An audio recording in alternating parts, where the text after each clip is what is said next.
for the dragon.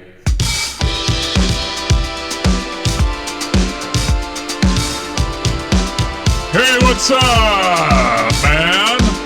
Yeah, yeah, yeah.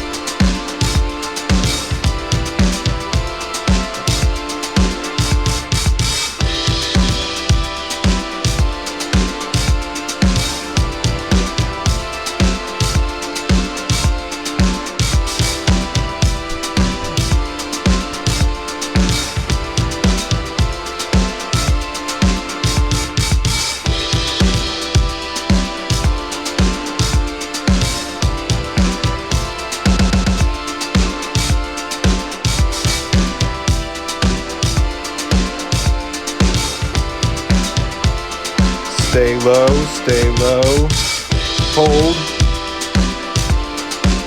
Peter shit show. Bitcoin is shit.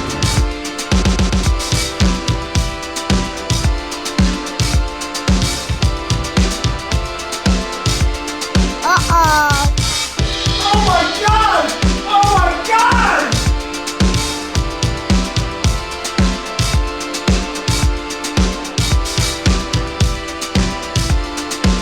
Oh my god! I fucking deleted it! Ah!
Yeah, I've been busy too. It's, you know, it's that time of year. Just that time of year when we've all got our dicks up our asses, you know what I mean? My dick's been up my ass for a couple weeks. You don't know any other creatures?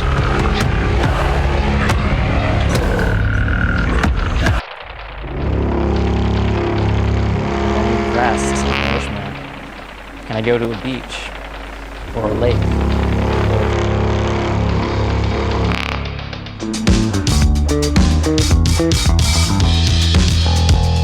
Oh, I know Duende. Do you know Craig Vivas? No, what's that one? Not Duende. Shit, I'm thinking of actually two more creatures.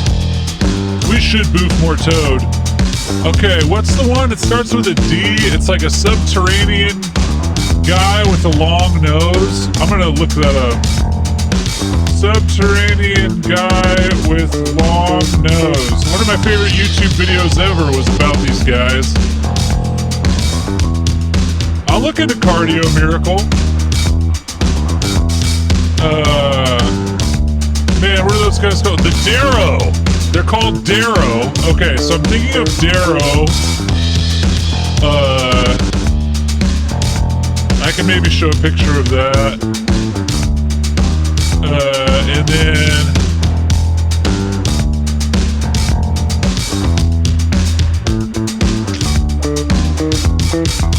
I'm thinking of this other one.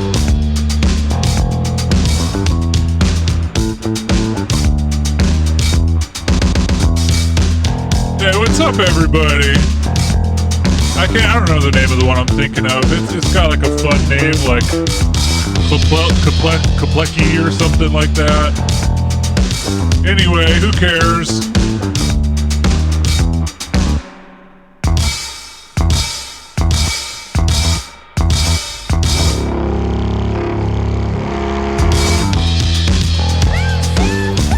That's right.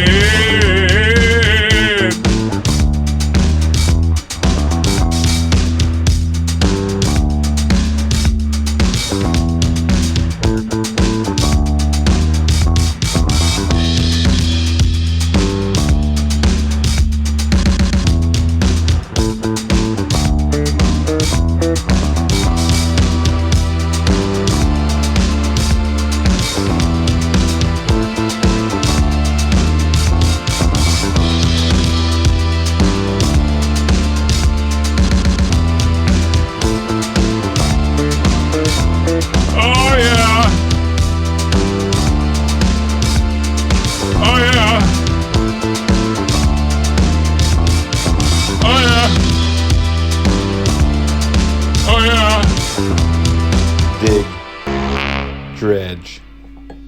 Dig. Dredge.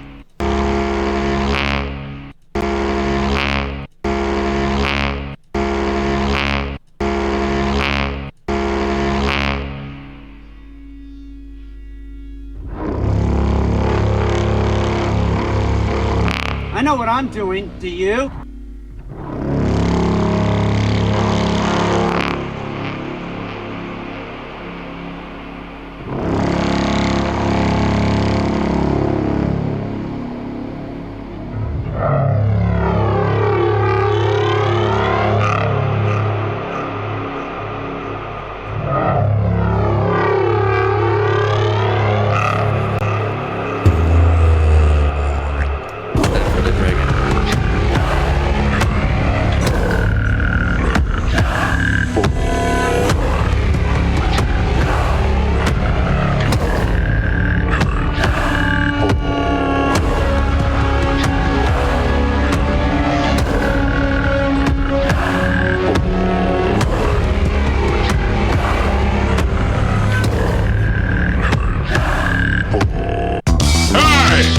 Welcome to Hold Space for my tribe.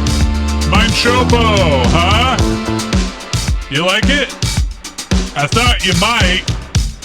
That is I want to be Bob Dominator just once in my life. One of my favorite things about that video is, as one eagle-eyed cherry in the audience has noted, if you look at the inputs, the input signal on that, this guy's going way, way too loud. On some of these, he's going full red. Bum, bum, bum, bum, bum, bum, bum, You know? bum, bum, Look at that. The Peter Oh, maybe not, actually. Maybe it's fine. I thought I saw one where it was maxed out. And you don't want to max out. It's time for the dragon. You hear? Okay. Anyway, we got some stuff to get through today. There's a big video dropped here. Sky Life and what's her name? Shannon Blake. Yeah, they got a video together, so we got to go through that. I don't know how to do that, Montifica. I got nothing. I barely know how to use any of this shit. Ooh, I don't think I have Peter Kane say what. Does that make Peter Kane talk?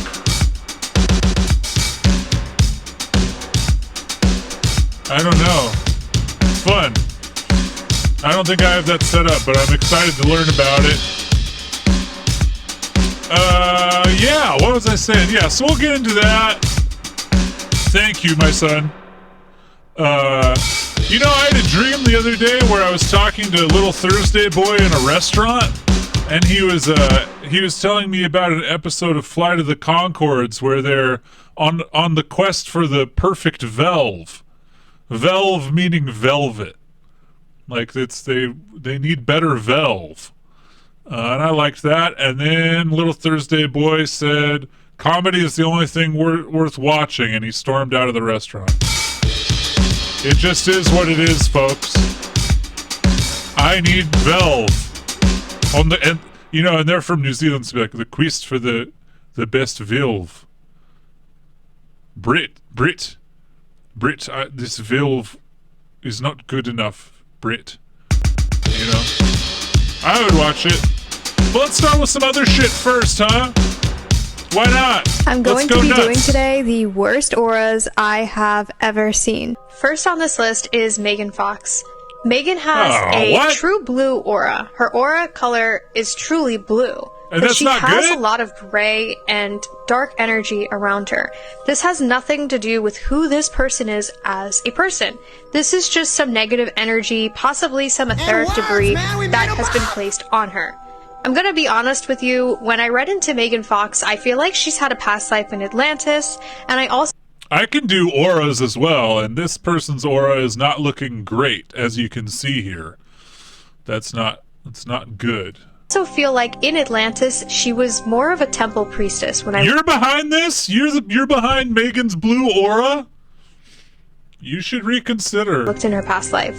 I do see that there has been many reincarnations for Megan Fox. She's a very old soul. She has a lot of spiritual gifts. I feel like she's also very intuitive. Her blue aura tells me that she's not only connected to her throat chakra, she's also connected to her third eye, so she may have some psychic vision as well. But this dark energy around her, it's not anything super concerning. It's just a bunch of etheric debris, possibly people putting the evil eye on her. Etheric debris. The next person on this list is Jeffree Star. Again, I am not saying that this person's a bad person, but there is a lot of dark energy around him. I will say this. I feel like this is protection. This is a lot of entities and energies protecting him from being read by psychics like me. I could still read him because she's very connected to her negative thing. I do feel like Jeffree may practice occult magic, and that's why all of these darker energies and entities are protecting him. Madonna. So many people requested Madonna. She has an all red and black outer layer around her auric field. This red tells me that she is somebody that has been in survival mode for a while. She's very connected to her lower chakras. When I read people's auras, there's usually a cord that connects them to the higher realms, to above the firmament, and I just don't see that with Madonna. I feel like Madonna has no connection beyond the firmament. I'm sucking on a moment here with you.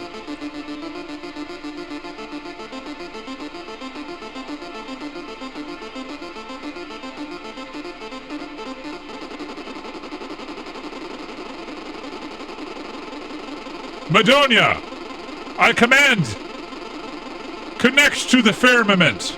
Madonia.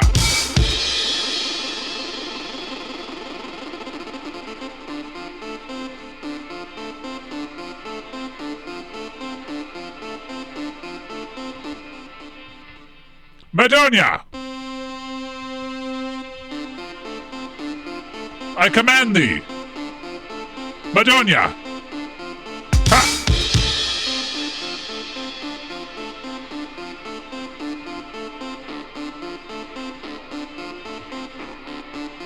Command Madonia with me. Madonia, I command you, reach beyond the firmament. Ha! Hello, Matt Mellon. She is somebody that is going to be stuck over and over again in the earthly realms. And when I look into this red color here, it's very dark. Madonna's fucked, y'all. And before I say this, not all red auras mean the same thing. This is what I pick up as a psychic But hers is bad. King's Chamber, it has balance.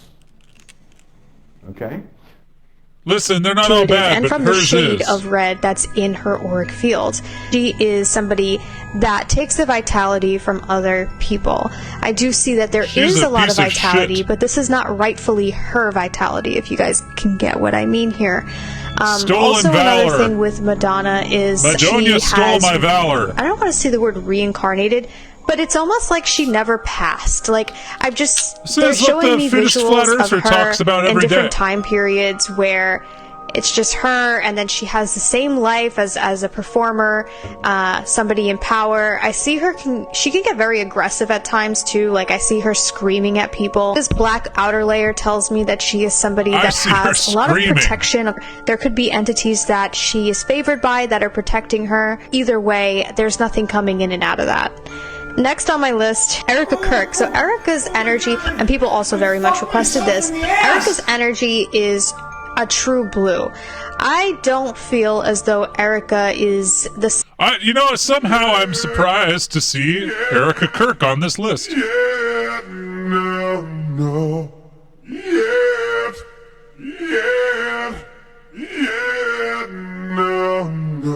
This is not boobs, but I can show you real boobs.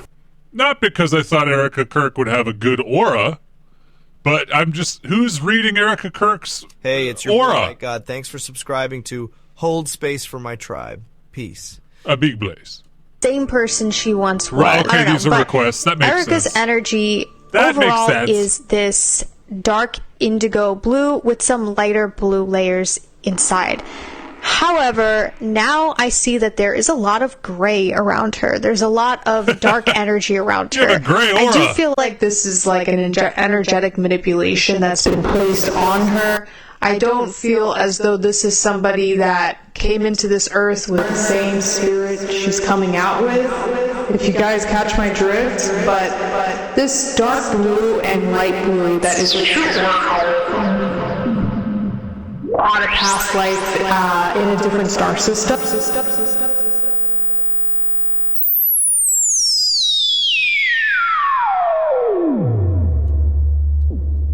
More higher dimensional star system, Britney Spears. And by no means is this any fault of her own. Back in the 90s, her auric field looked very different. She had a pink, green, and orange auric field around her. Say for the past 19, 20 years, she's been in or someone's putting the evil eye on her, but I do believe that this is something way more advanced than that. Nothing around her auric field represents who she was and anything about her soul I have an essence. auric field. And no, I do not There's no bugs in my auric field. think that she is fully gone. I believe that her body is still housing her soul, but in a very, very small quantity. Next on this list may shock you. Billie Eilish. There is something very, very dark around her. I do believe this could have to do with some protection magic. Like, I feel a lot of occult... You're not talking about the bad guy. I love that song. I love Bad Guy. I see Billie Eilish, I say, hey, come on, do Bad Guy. Come on, do Bad Guy. I like Bad Guy. It goes boo-da, da-doo-da-doo-da, boo-da, da-doo-da-doo-da. I like Bad Guy. Do Bad Guy. Come on. Power on Billie Eilish. I feel like she's a practicing energetic manipulator. There's also red and green. Holy shit, but this green tells me that she is somebody that has a lot of wealth coded in her DNA. You see how that green is just a little bit darker? That's not necessarily a negative thing. This is something I commonly see when people are about to make a lot of money. That dark green can both indicate envy and wealth. Bianca Censori. Bianca has an all-gray aura. I don't really even feel like there's much of her true essence in her aura. Fuck, man. Or anywhere else. Next on this list is Meghan Markle and Prince Harry. Both of these people kind of have a similar aura, but there's this weird red light that's going on in Harry's aura. This feels very artificial to me. It's almost like there was some thing that he was given, like a guardian angel, but maybe not an angel, that has just been around him, and he has just taken on the auric field of that being. I feel like this is somebody who needs to take energy from other people, if you guys know what I mean. And I don't think Meghan Markle's energy has always been this gray. I think she kind of adopted that when she got with Harry. Next on this list is Cynthia Erivo, and I've spoken about this before. This has not always been her auric field. This is not her true aura color, but there is a lot of protection on her. I feel like there's a lot of energetic manipulation on her. Reading her energy tells me that whatever they have placed, whatever thoughts they have placed, they are very protected, and there is not really going to be much interference in what has happened. Jordan Peterson. Jordan has... This one's gonna be good. He's a good guy. A lot of etheric debris on him. There's a lot of energy, evil eye, and demonic spirits around his auric field. Slimer is surrounded by green cum at all times. All the time. He truly has this indigo blue aura. This tells me that he is a starseed. I also feel like he had a past life in Atlantis as a ruler or some type of leader, but he has this leadership in his energy. He's an old soul. This indigo blue indicates that he is somebody who is from a different star system. I know traditionally indigo blue talks about communication, third eye chakra, but whenever I see somebody with an indigo blue aura like this, it usually tells me that they are an old soul and also a starseed indigo child. Next on this list is Michelle Lamy. Her aura is very interesting to me. Champion of holes. I don't know who that one is. As well. Taylor Swift. Taylor has a black outer layer with red and yellow in her inner layer. This tells me that this is somebody who has a lot of protection on her. This is somebody very skilled in the occult and has a lot of power in the spiritual realm. I do feel like Taylor Swift is somebody that really just never passes, okay? That's all I can say about it. She's just somebody that has been here century after century. I also feel like with Taylor Swift is that she has a lot of vitality with her. This bright red tells me that she is full of life, she is full of energy, she is full of passion. Red is also a color of passion, so she's a very passionate person. Whatever she does, she puts so much into. And I also feel like when she loves somebody, she's very passionate about them in the same way as when she hates somebody. This yellow tells me that she is also someone that manifests through her solar plexus chakra. This is confidence, and if you see how vibrant that yellow is, this is somebody who has a lot of work ethic. I know it's strange that like those two things go together, but people with yellow auras are pretty much mostly workers. They're like somebody that will work really, really hard at something. They will go all in at something. Yellow also is the color of creativity, so she's in a very creative space right now. And this, accompanied with the life force behind her that I see with that red, tells me that she is somebody manifesting with tunnel vision. She doesn't really let blockages get in her way. She doesn't let her emotions really get in her way. She is just go, go, go. The next on this list is Amanda Bynes. And honestly, Amanda, I feel like her mental state... This one's gonna be good. ...has been very compromised. If you see this blue here and how it is accompanied with gray, it tells me that she's not fully thinking clearly. This is not something that is gonna be fixed overnight. I know a lot of people ask, well, can we help her? This is something way further than just like magic, or I know a lot of people, they think everything is like witchcraft. This is energetic manipulation in its highest form, guys. Hitting this people, it's not witchcraft, okay? It would be very novice to say that it's witchcraft. What are you, a novice? Energetic manipulation that is way stronger than what we can even imagine. And working on the mental state of somebody is one of the reasons why it gets so it is so powerful, and how these people never really come back. So anyways, let me know what you guys think in the comments below. If you would like a read, she could never come back. Anyways, let me know what you guys think. I like that. I like aura videos. I like shark navigators, huh? I do. What are you gonna do about it? For me.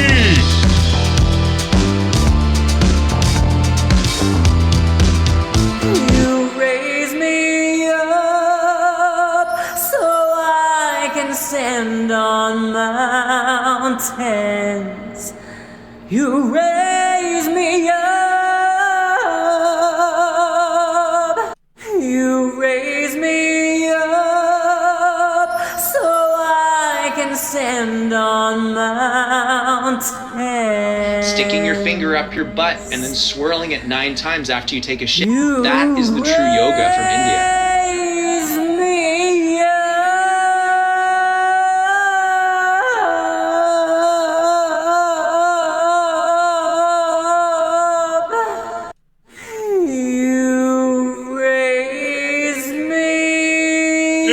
Taught Sam Smith how to jack off. That's right. I forgot about that. So I can stand on. Sam Smith was like, I don't know how to do it. And then this guy helped him out. On mountains.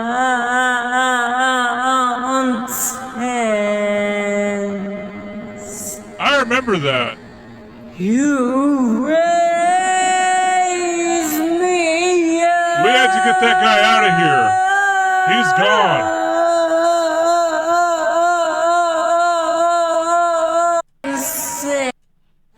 You raise me up so I can stand on mountains. You raise me up. You raise me up so I can stand on mountains. You raise me up. You raise me up so I can stand on mountains. You raise me up.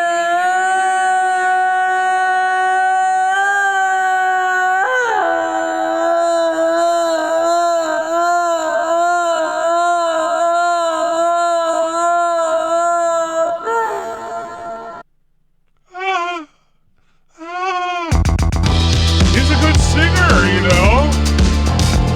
He's very good. He's a very good singer.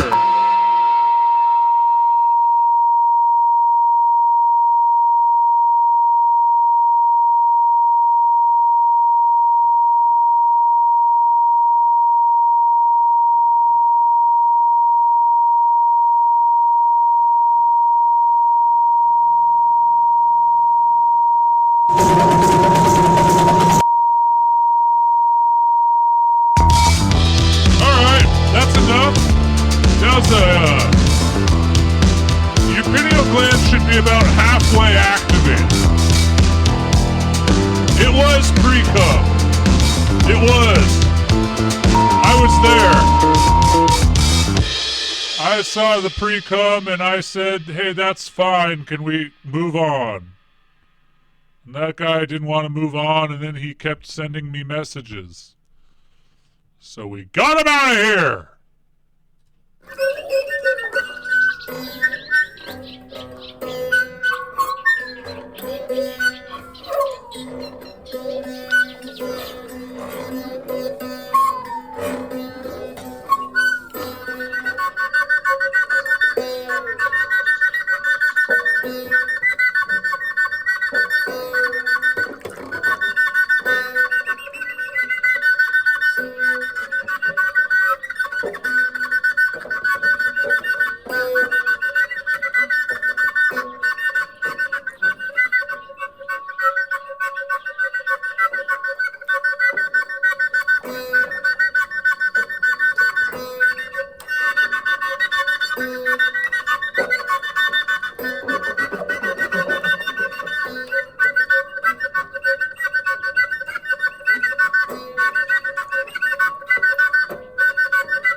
Okay?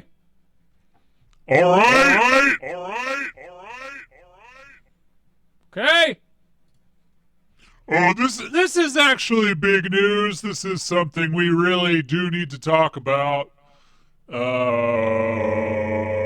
Something has shifted at the highest level of control over this planet, and nobody has any idea.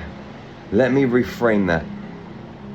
Most people have no idea. But something has fundamentally changed at a level that exists that most people don't know exists. You know, people look at politicians and governments, the military, even levels above the military. There are levels beyond. And this planet is owned. There are. It's been controlled. There are levels beyond. And when you understand who's been controlling it, and that it's actually even possible for this planet to be controlled in such a manner, it's mind-blowing.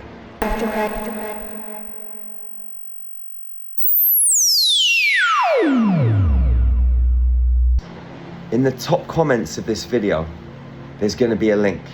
And that link is going to give you free access to all of our Ascension tools for 7 days. Meditations, light language transmissions, exercise, cosmic yoga, weekly meditations, DNA activations, Q&As, mystery school teachings, nutrition, breath work, everything you need to be a high vibrational being. So make sure you check that link out and come and join the most powerful community on planet Earth that's crushing it every single day. Abundance, manifestation, locking in and staying focused with maximum willpower on the goals and dreams. A tribe that's supporting each other, loving each other through this crazy, wild process that we call the human experience. Now, before we go into this video, I want you to know this. You should not believe a word that comes out of my mouth. Not one single word. You shouldn't believe a word that comes out of anybody's mouth, ever. You have to feel information. You have to use discernment. Feel information. You have to sit with it. Go into your heart and ask, is this real? Is this true? Does this even resonate with me? Your conscious mind, it might fight the information, but your heart knows the truth. Always. Your heart is your life compass. Now we're going to dive deep into this. Please let us know in the comments your thoughts. Deep divers! Share this video with friends, family, loved ones. I guarantee there's someone on your social media feed that needs to hear this. Like the video, share the video, hit the notification bell so you can be kept up to speed with all of the latest videos, transmissions, meditations, sacred knowledge, all the wisdom drops. If you enjoy this video, then hype it for me. Hit the hype button. And if you're a divine sovereign being living on planet Earth right now, comment DNA in the comments. Let me know that you're consciously activating your DNA and waking up that superhuman potential. Let me know that you are standing in your power with your spine straight, your shoulders back, your chin up, walking around this earth plane as an unfuckwithable sovereign. This planet is owned, is controlled. This is a very good video. When I selected it, I didn't know I was going to like it this much. Comment DNA. I mean, most of us know this, right? That something's a little bit off. I've mentioned this before. When you go into a courtroom and you're stood there in front of the judge, you've got the jury, you've got the opposing lawyer, solicitor, you've got the prosecution. Everybody's on the same side. They've all got the same boss. So you're like a chicken sat at the table with 3 wolves. It's just a matter of which one you're going to get eaten by. Because if you walk into the courtroom... This guy's definitely at least on probation. He's got experience in the court. With zero knowledge, you're getting squashed, eaten, pulverized. Now, this planet, you have all these different governments. You have all these different leaders. You have different militaries, different religions. But overarching all of this, you have one boss. Now, between all of the religions and the governments and all of the different elements of our so-called human society, if he didn't there are find multiple music. levels. So you don't go straight from all of that to the top of the chain. It's like here on planet Earth, a lot of people look up to the Pope. But above the Pope, you've got the Black Pope, which very few people know about. That kind of... Do you know about that? You know about the Black Pope? Very few people know about the Black Pope. Jesuit general that rules this planet from one level. Now this guy, who shapeshifts, is demonic, and is not really human, lives in the lairs of the Vatican, different underground Who the fuck are cavern you? systems My and question temple to you systems. is, who the fuck are you to question me? Huh? Who the fuck are you? I bet you're fucking nobody, and you just got fucking programmed by all the shit that fucking ATN is talking about. I think you've played that clip more than anyone else. And I love it every time. Systems within the earth. He's small fish compared to those that are above. This is a free will planet. And it's really important to know that this is a free will planet. And that is why there's so much trickery and illusory masking of certain pieces of action and ventures, like on a smaller scale, a new building estate that they're going to build on greenbelt land. They'll put that in small print on the government website. No one rebuts it, so they go ahead and do it. On a slightly bigger scale, you've got movies that tell us about the truth that's going to happen in the future. Oh, yeah. Like iRobot with Will Smith. That was the truth.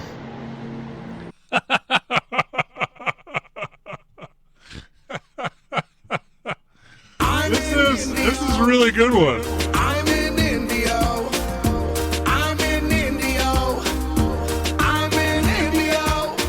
There's a lot of gems in here. iRobot with Will Smith. That was the truth. The Matrix. I've seen his raps. They're But quite we, good. as humans, are always looking outside of ourselves for the answers, handing our power over left, right, and center. So we don't go into our heart, our life compass, and Just real quick, the reason why I selected this video is because it's called "The Reptilian Who Ruled Earth Is Gone. What happens next will shock you." take control of our human reality. We outsource our sovereignty. We're looking for approval, for validation. You're outsourcing your sovereignty. You should know who you are. I know who I am. I'm not Jerry Sargent. I know what I'm doing. Do you? I don't even have a name. I'm powerful, just like you. And this power that we all are is inside every human. It's just that it's been smashed and bashed and crushed. And we've allowed that to happen to ourselves. There is, or has been, a reptilian being that's been enforcing the rules and regulations in this planet for a very long time. A long time. Millions of years. Now, this reptilian made the same mistake that some other negative beings made millions and millions of years ago, before the Mars Wars, when the planet Maldek got blown up. Before that, on Maldek, they introduced a virus, a little bit like the coronavirus, and that virus, it harmed a lot of beings on the planet. Now, Maldek was a free will planet too. Very powerful feminine planet. Dolphins. Dolphins. Thank you. Mermen, merwomen, a lot of aquatic beings. Good mantis beings. There were some negative mantis beings too, but some beautiful. Yeah, not all the mantis beings were good, but some were pretty good. Hey, thanks for everything you're doing out there. Aquatic beings, humanoid, pure aquatic. Here on pure aquatic. planet Earth, a few years back, as we all know, There was the... Hey, it's your boy Night God. Thanks for subscribing to Hold Space for My Tribe. Peace. To be vaxxed. That was the start of the end for the reptilian that has been running and harvesting the energy on planet Earth for some time. This is a high-level reptilian. Did you hear that? High level. You have the draconians. They're above the reptilians, but this particular reptilian, he's not below them. Yeah, I'm not sure if he knows that that's what he just said. You know, that the vaccine actually was a good thing. It freed us of the reptilian. And he's not a reptilian that could even be put into some kind of custodial experience in space for certain reasons. But this reptilian has been removed from planet Earth recently, very recently, in the last weeks. And there is a new reptilian that's on their way to planet Earth right now. A lot of people think that all reptilians are bad. They're not. The reptilian that's coming to look after this planet is a good reptilian. Beautiful. I remember during COVID when we were doing a lot of work with the kids, taking souls of children that had been abused in a very severe way, shall we say, in a very severe way, and taking them onto crafts where they could be healed. You know, extended rejuvenation chambers for long periods of time because their souls were so severely abused. Their physical bodies, like, on a multi-dimensional level, they were seriously abused in ways that you can't even describe with human words. There is no justice for this kind of behavior. But the reptilian's gone, there's a new one on the way, and this reptilian is going to be instilling at a higher than governmental level better systems. It's going to take some time because there's still a lot of control on this planet. And I like that. That's a very good video. I like that video. That's good. That's a good video. I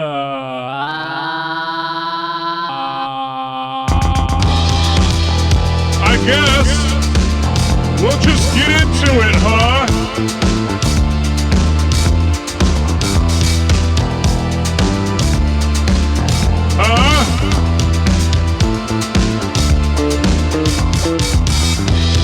You want to watch the Shannon Blake video now?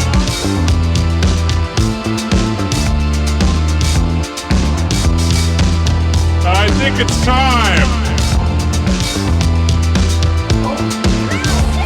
I know what I'm doing.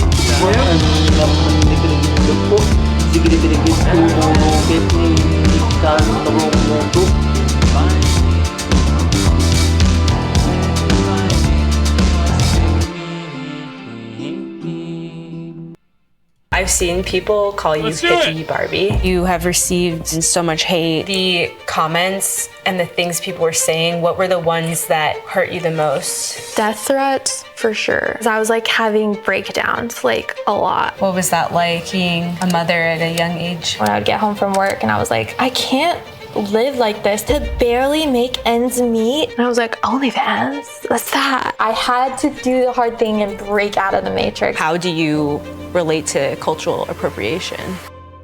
I'm a bad bitch, powerful and savage. So then I just started traveling to other countries a lot. We found our community of other people like us that were just like, fuck this boxed in way of living. I never thought I would like be a stripper or anything, but I was like, you know, I want to make a lot of money. How did you transition to growing your career on social media with your music? The singing video of me in my car goes viral. It went from $25,000 a month to like 200,000 within 30 days. And I was playing festivals and then like selling out all the shows, and it was just like a crazy ride. I knew that I was gonna be a millionaire. I just knew it. This is your sign to break out of the matrix. Don't look back.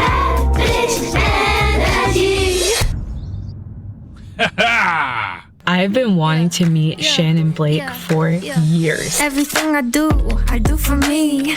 Don't you see, I'm my top priority. I am so curious about Shannon and everything that she is. I'm well aware that I attract what I allow, and I am a vibration people can tune in. She is someone who represents so much to so many people, and she is someone who also is very projected on online. I have so many questions for her about who she is in her soul and what she's here doing on this planet. Like, I feel like she's an alien being. Took a little bit of ice, a little bit of shrooms. Did that tree just talk or was it you? I can feel the sun on my skin, feel my face melting, existential pain.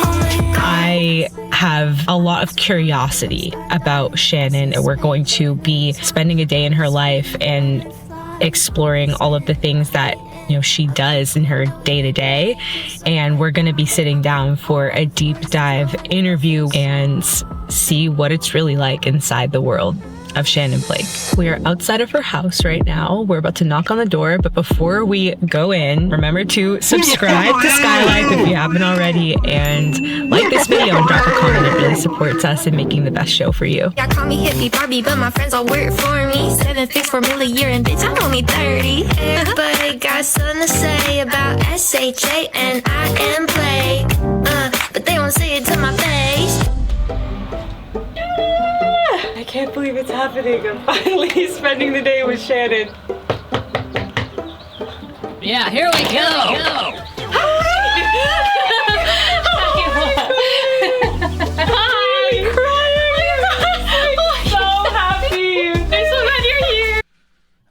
That she dressed like Shrek. She's got the little Shrek antenna up here, and that's a tip of the hat for us who love or are excited for Shrek 5. Oh, Epstein! This is Ella! Play! That's very good. I'm sorry, I've been missing the streams lately. I haven't heard that clip. It's really good.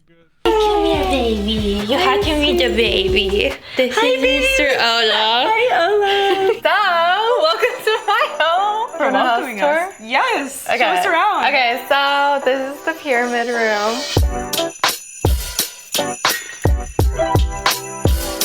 These are copper pyramids, which I obsessed with. They're super powerful, and literally I used to have it over my bed and I had to move it because when I would sleep under it, I would wake up and my knees would be on fire, and I was like, what the fuck? And so then I was like, okay, so I put it outside for a little bit over a patch of grass. In the center, over where the patch of grass was, it all just died and has never grown back. So then I took it and I put it in here, and then there's this pyramid guy who makes them professionally, and I asked him, I was like, hey, why is there so much energy being down that it's I can't have body parts under it or put it over grass or anything. He's like, oh, you just need to add a little thingy on the side of the bottoms, and then it redirects the energy and it spreads it evenly. Whoa. I was this is a random fact that I thought was cool about these, and I was just like, wow. So and I meditating under them and singing or making music. Can I try sitting under? Yes. Okay.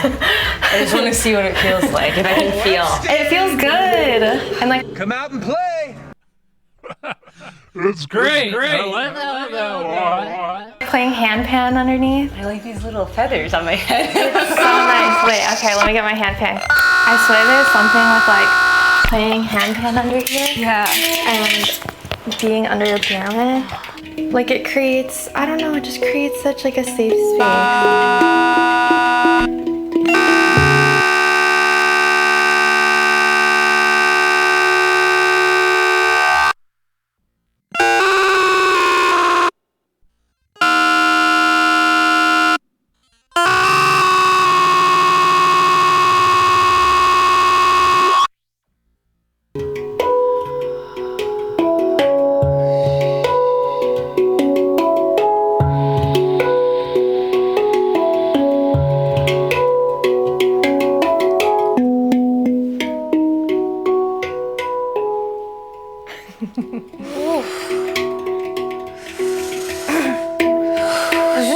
How long you think they were doing that? Probably a long time.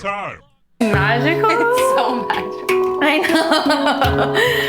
It creates a little vortex or something with the sound and I don't know, there's something. I'll play handpan under here for hours and afterwards I'm I just feel like an alien. Yeah, I feel that way just in like a little bit. Yeah. I feel like you really are an alien though. I think I am actually. That's so funny you said that. Literally yesterday I was like I kind of have always known, but then like a part of me yesterday was like, man, I should really go get my blood tested because I'm pretty absolutely almost 100% sure that I'm a hybrid of a Lyran. Because Bashar keeps talking about how like the hybrids are gonna start like coming out and that we're supposed to start revealing ourselves, and I keep getting these like really intense messages of like, it's time, it's time, it's time, it's time, it's time, and I'm like, well, time to do what? Like, I don't know yet. The Lyrans, from my understanding, are like the feline-esque alien yeah, beings because when I from connect Lyra. with them, there's like really intense downloads that come through, and like the way that we'll connect with the star family, like when they're here, is through light language. It's like you're uploading and downloading information through the frequency of the sound, so it doesn't really matter what you're saying. In our language, it's like, I love that she must know about the Master Skull. That's great. And she understands uploading and downloading. we can only understand what that word means. But with light language, it's like you don't even need to know what it means because one sound can carry the frequency of like 1,000 years.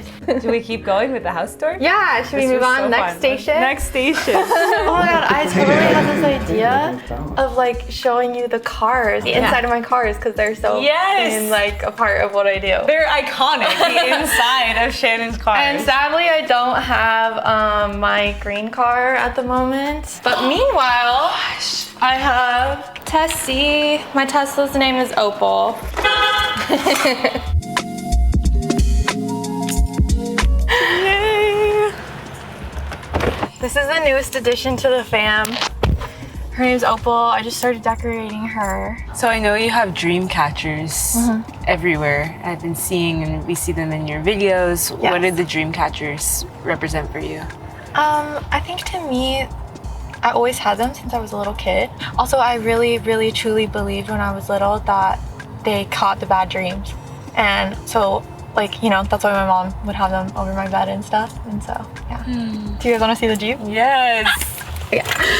So is this your actual OG Jeep, or did you have the lime one first? No, so this is the OG. This is where my original videos blew up. Wow. Savage, activated goddess. I've been on my boss shit, confident and divine. Damn, my avatar's so fine. Sexy. Yeah, so this is Bessie. This was the first nice car I ever bought for myself. I wrote Energy Vampires and Bad Bitch Energy while driving this car. Wow. It just came to you? Yeah, I was at Bad Bitch Energy, I was at a stoplight, because I'll just play beats and drive and then just start freestyling. That's kind of like the process. I don't know, I write really well in cars, so hence probably why the car became my like creative. She should be on Comedians in Cars getting coffee. She can talk to Jerry Seinfeld about Palestine. Space. Bad bitch, I'm a real bad bitch, cause I got the knowledge. Listen, Abraham Hicks used to be a broke bitch. Now I'm cashing my checks, cause I tapped into collective consciousness. And now I'm plotting my order. I was just like finally feeling confident in myself, and that was like a really hard thing for me to feel for a long time. Like I think I always struggled with feeling confident my whole life. I was very insecure about a lot of things. The beat was playing, the vibe was right, and I was like, it's like a bad bitch right now, and I was just like, it's bad bitch energy, and I was just like in it, vibing, and then I just started rapping, and then bad bitch energy came out, and I don't know, it just came from somewhere, and it was like, and then as I like wrote it, I was like, oh, this is gonna be great, this is gonna be perfect for the collective. I was just like, we all need this right now. You knew. This will be perfect for the collective. It was gonna be a hit. It felt, I felt it, and I never feel that way about my songs. Usually I'm like, I hate this, I'm the worst artist that ever lived, and then like throw it away. Like that's how Energy Vampires was for me. Okay, really? I made Energy Vampires, and I was like, this is the worst song I've ever wrote in my life. And my mom was like, you're releasing this, and I was like, okay, fine. So I released it, and that was my biggest song. Energy vampires can suck you dry. That's why I keep my circle small. That's why I keep my circle tight. I learned my lesson to always trust my intuition. Cause some of these people, they don't have my best intentions. Pay attention. I think that song may have been how I found you. Really? Just from seeing one of your videos in your car, singing that song, and just. Eldridge, I feel the same way. This isn't even that strange. She's not talking about the Black Pope. She's not telling me that the French Chancellor got a sex change and married his dad. You know, this is pretty light. This is pretty lightweight stuff here. Just being like, who is this human? Like, I need to know who this human is because this is like, it's hitting something within me. Like, it really like struck something. That's what you're doing. Like, through the digital dimension, you're like awakening people with your art. That was the goal. The main goal I had, literally I wrote it down and I was like, have a positive impact on the music industry and make a huge difference in the music industry and like the world and help millions of people heal. This is literally where all was starting, was like in this car. It's crazy. I've always like added stuff to it since, but like, I don't know, there's something magical about this Jeep. I don't know what it is, but it just makes me feel so peaceful, like in here in my little box of me. I don't know. Yeah, it's so you. I also feel like I'm like really like, my mind is always going like all over the place. I have 100 ideas and all these thoughts and things and like are happening, but when I can like trap myself and confine myself in a space, like a literal box, and I can't like go anywhere or do anything else, then I can like channel it all through me. And that's you, my girl. She's a girl. Wisher, you're a little bean. Your fridge is so colorful. It is right now. Do you have like a certain way of eating? Yeah, I usually only eat organic anything. Yeah. I don't fucks with pesticides. I like a lot of chai. I drink a lot of chai. Do you want a lot of chai? I'll have one, Like a whatever big you're one? having. Okay. These are my favorite cups because they feel like tiny soup bowls. Yeah. And you can fit so much chai in them. Okay, so it's really like nothing fancy. It's really just kind of ghetto ratchet vibes, but you know, just simple as that. I'll put some cinnamon in it sometimes. Why do you love chai so much? Bro, I don't know. I'm like addicted. I have to have it every day or else like I don't, like how people are with coffee. That's how I am with matcha. Chai is just so good. And it's like anti-inflammatory. And I'm like, I really love spicy. So I just like measure it out like that. This is so funny. Some people get all like cool with it with like a frother and like a cool thing. That's what I do. There's an Elohim. Elohim this. I love spicy. It's really good, huh? I know, it's so yummy. Yummy. Cheers. Clink. Chai saves my life every day, huh? Shall we sit down and dive in? Yeah. To some topics? Yeah, let's do it.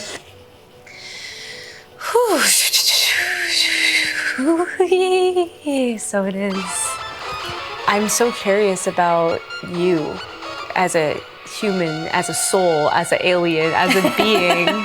Do you want to share a little bit about your childhood? If I was to really dive into my origin story, I'm pretty sure that I was sent here from Lyra to kind of bring the frequency from that planet, which is, it's like love and cozy and peaceful, and it's kind of ascended beyond like negativity, hate, like all these like lower frequency kind of heavier energies. So I do feel like I incarnated on Earth in this body as Shannon here to help bring the sound and frequency and words that are in the same vibrational frequency as that planet to here. And then the origin of Shannon here in this body and this physical realm, I think was challenging but beautiful. There was always something inside of me that kind of knew that I was gonna make music. I was gonna sing. I always was singing,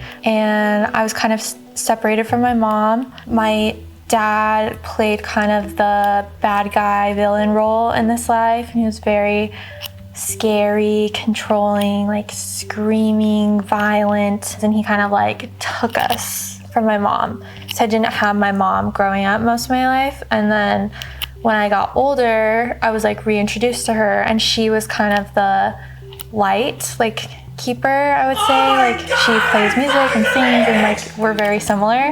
So when I met my mom again and got to like have that connection with her, it was like, oh my gosh, this is like what I want life to be like. Because life in my dad's world was scary and like intense and violent, and it kind of just made me shut down, which turned me toward music. So music was always like the medicine for me, which I think is why I care so much about my lyrics and like the effect they have on people. I just get lost in music, and that was how I coped with all the abuse. And music led to like me diving into like 60s psychedelic music, which was like love and freedom, and like what a huge shift that was for the world back then. So that was like a big part of my younger years, was kind of like the psychedelic music. So I think that led me to be like very much like a peaceful warrior, like using my voice for peace and love and to heal, because growing up all the voices around me were like the opposite. It was like, you're a piece of shit, like you're not gonna like that I do this to you now, but you gotta listen to all these clanking sounds. Oh, Epstein! Come out and play! Because there's a lot of them as she moves around. There's a lot of clanking. Not to anything, or just swearing or screaming, or like it was just words were used just in such a like negative way. So it really pushed me to be like, how can words heal? Childhood conditioning can be so real, because when we're little, we're like absorbing everything, and it can be really hard to unlearn and like rewire. How did you do that? How did you just unlearn everything that you were taught in childhood to create your own life and reality? 2 things like pop up into my head. The first one was eating mushrooms when I was 14, because it showed me everything at such a young age. That led to me questioning everything that we're being conditioned. And then I think in my older years, the rewiring part came, because I think when I was younger, it was more like experiment. So I just went full experimenting with like psychedelics and like experimenting with, you know, going to Rainbow Festival, Rainbow Gathering, and like Burning Man, and like all the things that I just felt like I was like a little kid in a candy store. Like, but I think in that I was like kind of overindulging in that. And then I think as I got older, I was like still dealing with a lot of those childhood traumas. When you grow up in an abusive environment, your nervous system was raised to always be like fight or flight. And so I think I carried that with me into my older years. And I was realizing the way that I think is so negative.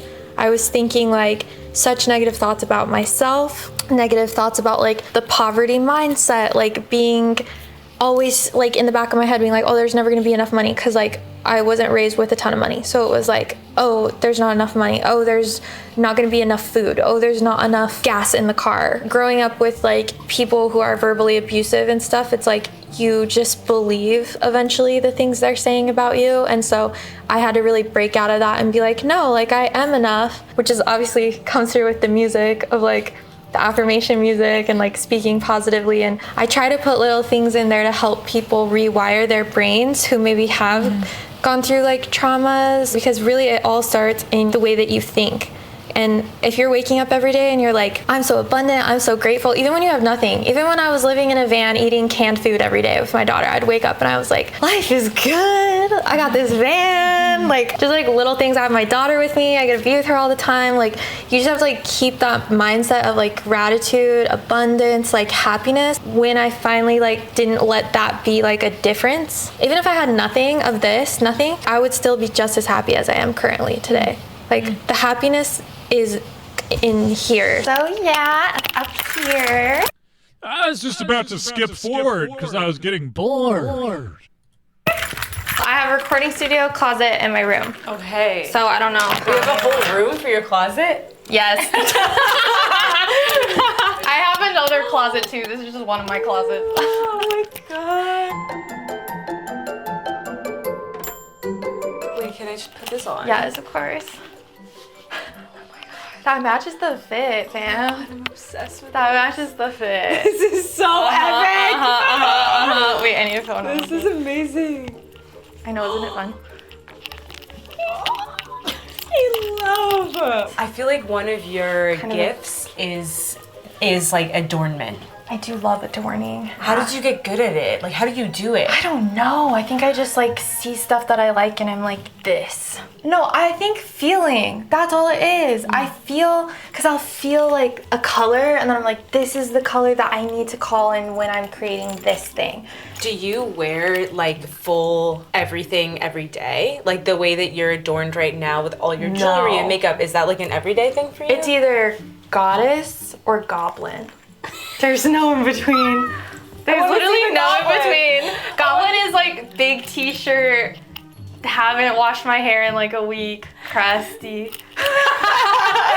And it's like I've been in my recording studio for like 7 days straight, recording nonstop, just like, and then I come out of it and I'm like, all right, it's time to be a goddess. Would you ever show my lashes and nails? Do you ever show the goblin? I do all the time, on my stories, and like everyone's like, oh my god, you look so good without makeup, you should never wear makeup. And I'm like, I wear makeup because I like makeup. I feel like this is iconic. Oh my god. Yeah, of course. This is iconic.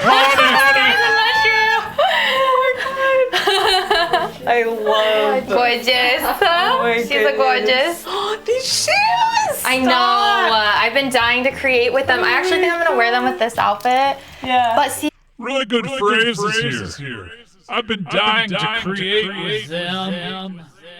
I found this, but they have aliens on them, so I think I'm gonna buy that instead because I wrote this song called Aliens. So yeah, and then I'm gonna wear those with that. That's cute. Obsessed! Oh my gosh. Your closet's like a Burning Man dream. Oh my gosh. Hi. This is Mushy. This is Goofy. He's not very friendly. He's camera shy. No, he is. But he's literally the sweetest boy. Like he's so chunky and sweet and fat, and he'll like roll over on his back. And this is my Genie. Hi, baby. Aww. My twin. You really are like twins. Look at our facial features. They're weirdly similar. Wow. My bestie. She keeps me cool and like knowing what's cool and what's not cool. Oh wait, okay. Apparently we're elder millennials. What do you mean we're elder millennials? No, you're not like elder. But you always call me an elder millennial. Yeah, but that's because you act like. Because I'm 94. What year were you? 93. 93. Yeah. Okay, so we're like the SpongeBob generation. We are the SpongeBob generation. Okay. What do we need to know from the Gen Z perspective? What does the Gen Z have to do with it? I don't know. Like, I guess like you just have to stay updated on like slang and stuff. Do you still say Riz and stuff like that? No, I feel like Riz is not like, I don't know. It's kind of like corny. Like if you say Riz is old. Oh my gosh, I'm just gonna have to consult with you anytime that I need any Gen Z. Yeah, you're our Gen Z consultant. Yes, James got you. Yeah, what do you feel like is the biggest thing that you've learned from your mom? I feel like confidence is a big one because I feel like she's like so confident to just like be herself, and it's like it's inspiring. I'm like, I want to be like that. I get confidence from you. I feel like you're so bold though. I feel like you're like so comfortable in your own skin. Like you don't care what people think, and especially because you're like famous and stuff, so people are gonna say like crazy stuff. Cross, about if I see you sending me some stuff, so good to hear. That's like such a wonderful thing to pass on. I know, right? Yeah, because it's like everything. It's hard. All right. God fucking damn it. I don't know. I guess we'll keep going. Especially for women, like it's everything to just like be fully confident in who you are and not let people get to you. Yeah, for sure. Do you wear her stuff? When we film videos or like for like festivals and stuff like that, that's usually when I like wear her stuff. I started hacking the matrix, then manifested I'm famous. My family's happy I made it, but the internet's filled with hatred. Good thing my fans are the greatest. They see me since I'm 18 and pregnant. They've been on this journey with me so long, can't even fake it. You had Juniper when you were 18. Mm-hmm. What was that like, being a mother at a young age? I think back and like now I can be like, holy shit, that was my superpower. I didn't know love until I had a child, because a lot of my life was people treating me like shit. So it was like, then suddenly now I have to take care of this child. So I have to show up for myself so that I can show up for her. Like I probably would be dead or in jail right now if it wasn't for her. So she came at a time in my life where it was like something had to shift because I wasn't shifting. And when you love something that much, you're willing to do anything it takes to like give them a good life. I gave a natural birth, so I was like really fucking dope at 18 to be like, oh my god, be like, oh shit, I can do anything. I fucking made a human. And yeah, we can take a break. I can look at these messages from you here.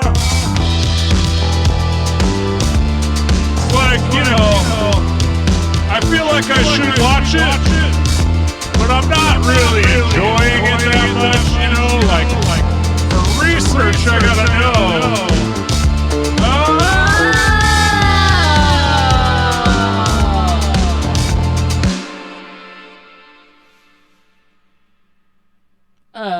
Yeah, Crosif. Saying, she looks like Boy George.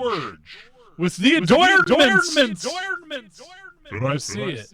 I do see it, I do. I really do. All right, a little bit more, and we can do it. We can do it. Pushed it out of my body, and then I raised her, and she's alive, and she's fucking awesome. Like, I can do anything. Like, it's crazy. It's like a permission slip of like, women are invincible. What was the most challenging part about raising her as a single mother? We haven't done a bit. Like, where you want to give up, and you're like, do I need to like put my kid up for adoption because I can't afford to like buy her food? I don't think every mom has to go through that, but I think a lot of moms, a lot of single moms go there because when you don't have a dad helping or like anyone to rely on, and you're just like getting by, you just feel like such a failure. But then that just pushes you to do whatever it takes. So it's like that same thing. It's like hardship, but it's wrapped in like superpower.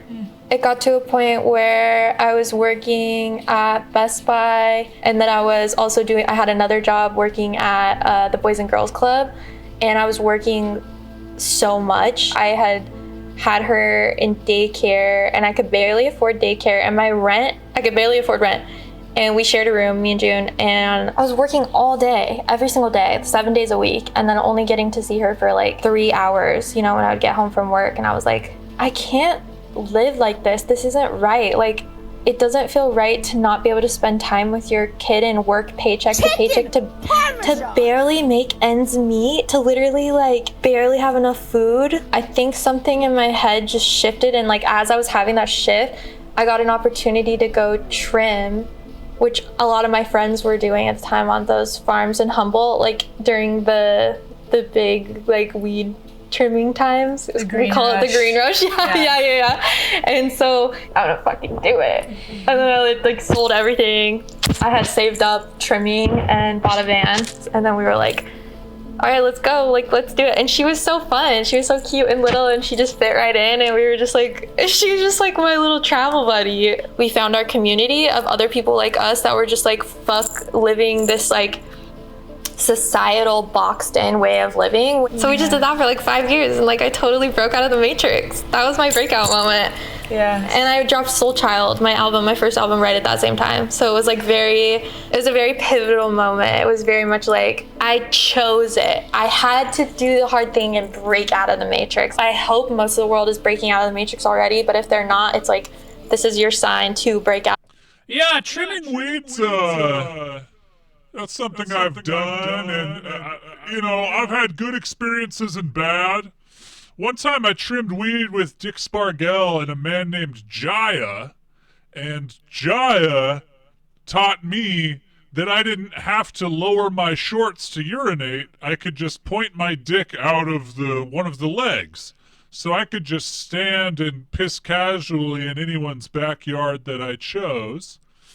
I used to trim weed for a guy who had like a little warehouse space in Oakland, California.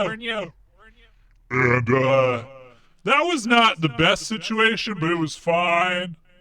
But he used to look at his weed under a microscope that he had hooked up to his computer.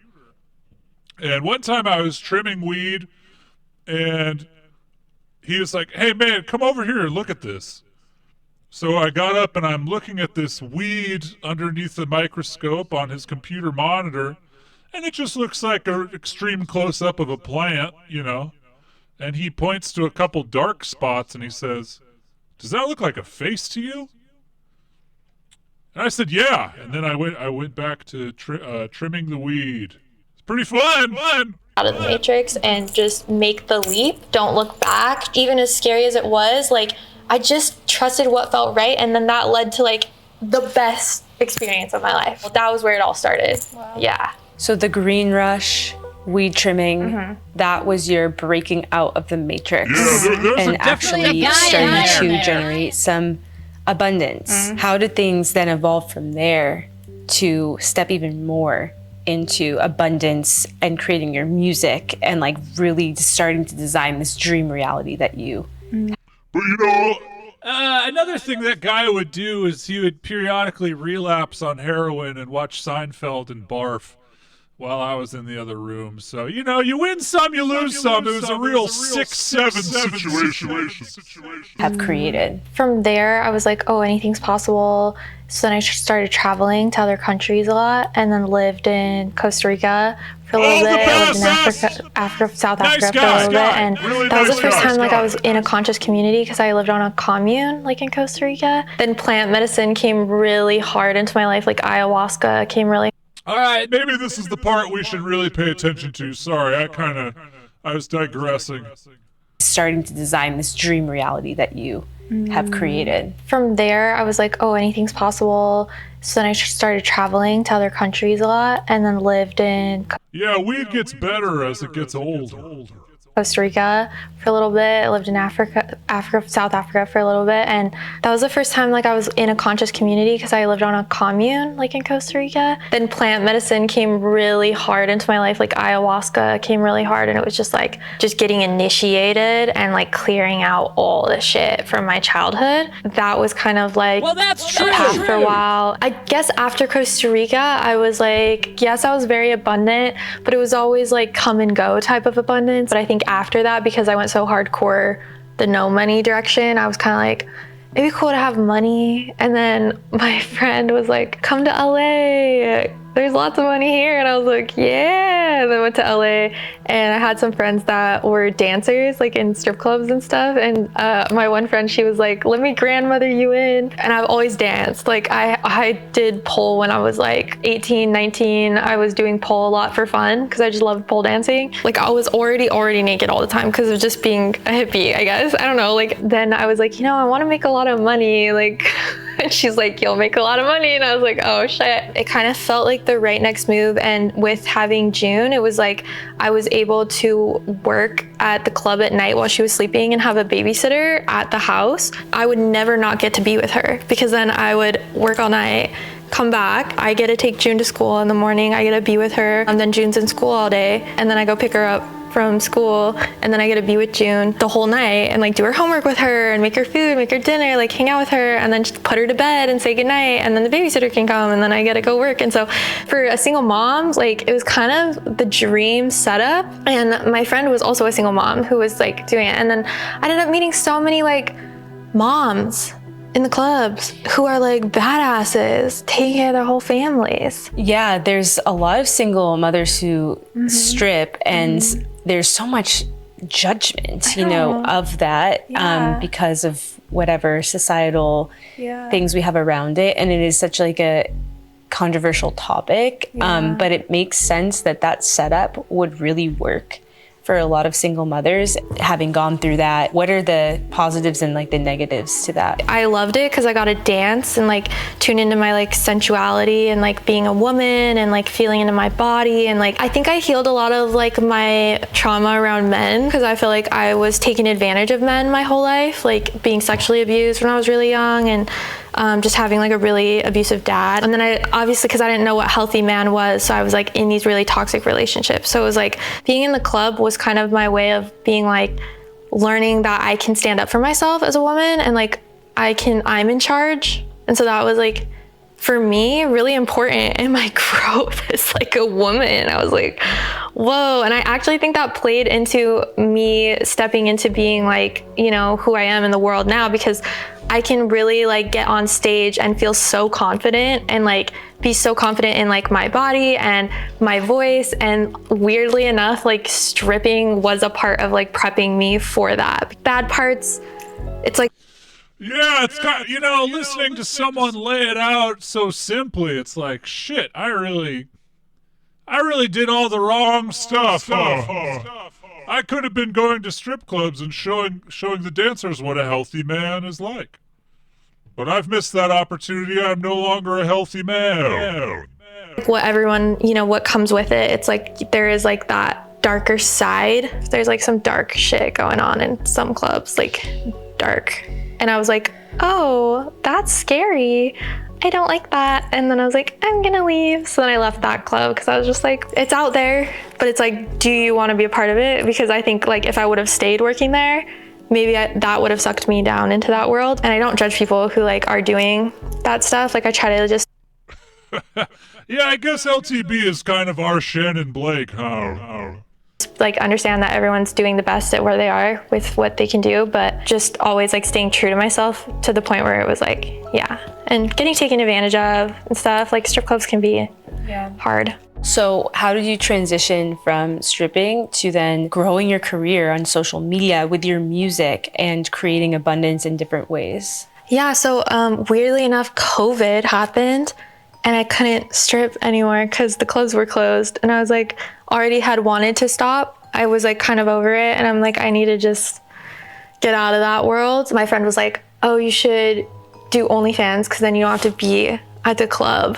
And I was like, OnlyFans? What's that? And my friend, she was like the first millionaire on OnlyFans. Yeah. And so she was my friend's friend. And she was like, yeah, do it. Like get on. It's like super easy. Because I was really into nude photography, like in the woods. And so I kind of just merged it and I was like, oh, here's more of my art that I can sell. Because I never looked at it kind of like that. I always just looked at it as just art and photography. And then that did really well, like a couple $1,000s a month, which was like huge because that paid my rent. So I started doing that and just stayed home, and like while June was at school, I would just be making music all day. So meanwhile, I'm over here making like $2,000, $3,000 off OnlyFans every month, living in a house with June, and I'm lit. I'm so happy. I just get to make music every day. Like I was like in my own little bubble of like magic. And so I was like, combined with OnlyFans, like I can just live and be free. And I was like, this is the fucking shit. So I was full in the vortex, happy as a clam. And then my first video went viral. And because of all the music streams, and then because of my OnlyFans that was already there, somehow people found the link.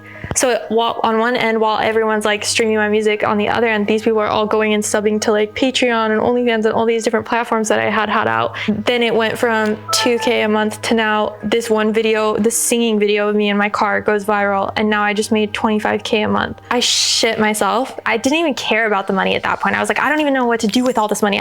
I will subscribe to her OnlyFans if the video of her shitting herself is still up. But that's an if and only YouTube, this is only tobacco of that Zaza. YouTube, this is only tobacco of that Zaza.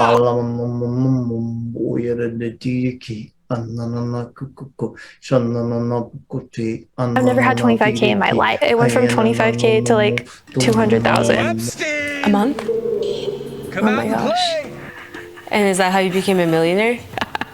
It was like, and then my music streams went up to 25K a month. So not only OnlyFans is over here making stupid amounts of money. It was only making like $1,000, $2,000 a month. So I was like just thinking it's a little side hustle that was bringing me in money, to all of a sudden 200K a month. And then my music streams, which were only making like $500 to $1,000 a month, bumped up to like 25K a month.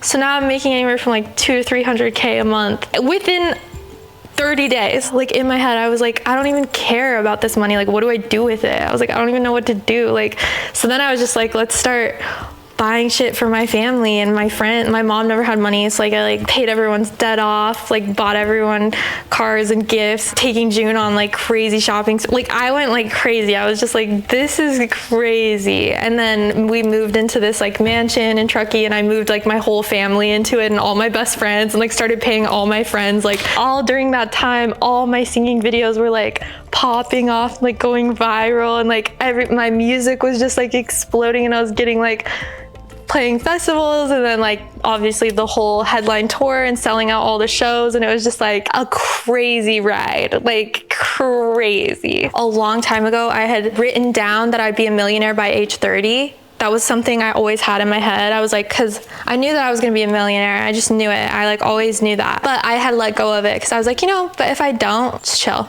I just didn't give a fuck about anything because I was so happy exactly with where I was at. To have the freedom to be able to not have to work a regular job and just be at home making music all day, that was always my like dream. So in my head, I had already made it. And so I think all that happened was because I already internally felt like I made it. Like I truly was like living my dream life, even when I was only making $5K a month, because I had already, my brain already thought that. The universe just supplied the vibration I was already resonating at. So I think what happened is it just matched my frequency. Yeah, you're in the frequency of joy and the frequency of doing what you love, which is making music. It's the law of attraction. Yes, it's law of attraction. Wanting to bring you more abundance, more joy. It's like, oh, you're happy? Here's more. Yeah. Oh, you feel abundant? Here's more. So this is my room.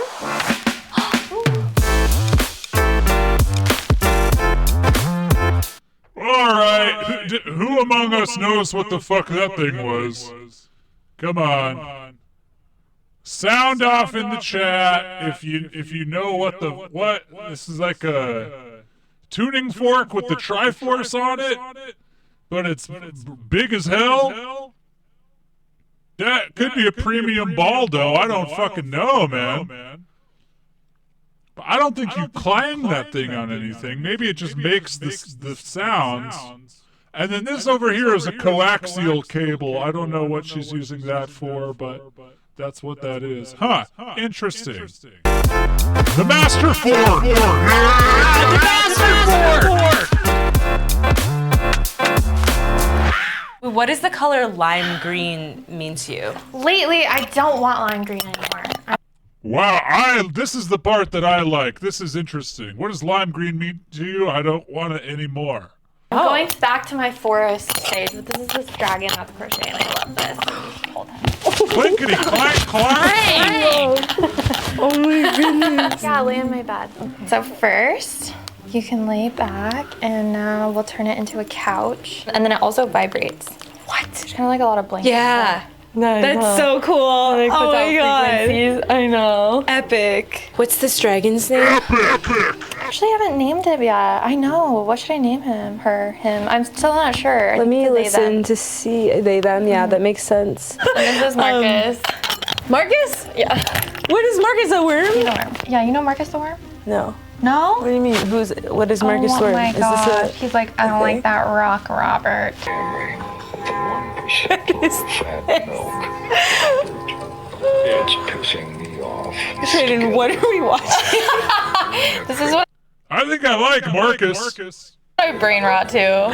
So, do you spend a lot of time on social media, like oh my consuming? God, no. No. Okay. I'm like the opposite of a consumer, unless it's Marcus the Worm. I consume that, which is so off-brand for me. When I found a crochet Marcus the Worm, I was like, this is very on brand. I think that for me, it's on brand that you like Marcus. Is it? I don't really like brain rot much. Like, I feel like I'm always going 1,000 miles per hour and always like creating and making stuff. But then every now and then I'm like, I need to just like not do anything and just watch the most pointless, hilarious thing that exists, which is Marcus the Worm. You know, but obviously like I do like my nature time and like meditations and like being outside and being with friends and stuff. But sometimes you just need a brain rot. Well, there is research that shows that boredom is really important for creativity.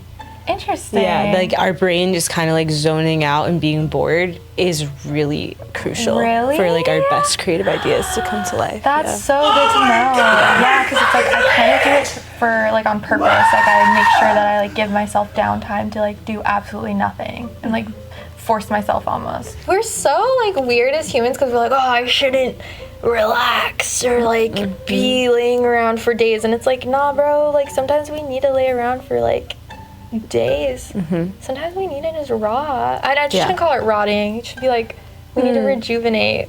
I feel like I could just melt. We have more things to do, more things to see. I know, my bed is a vortex. It is. It is. We can come back. With your work starting to blow up and reach this mass audience, you have received so many opinions, projections, so much hate. All right. We're gonna gamble, and then I'm gonna get out of here. All right. remember, we're 39 minutes into that video, okay? 39!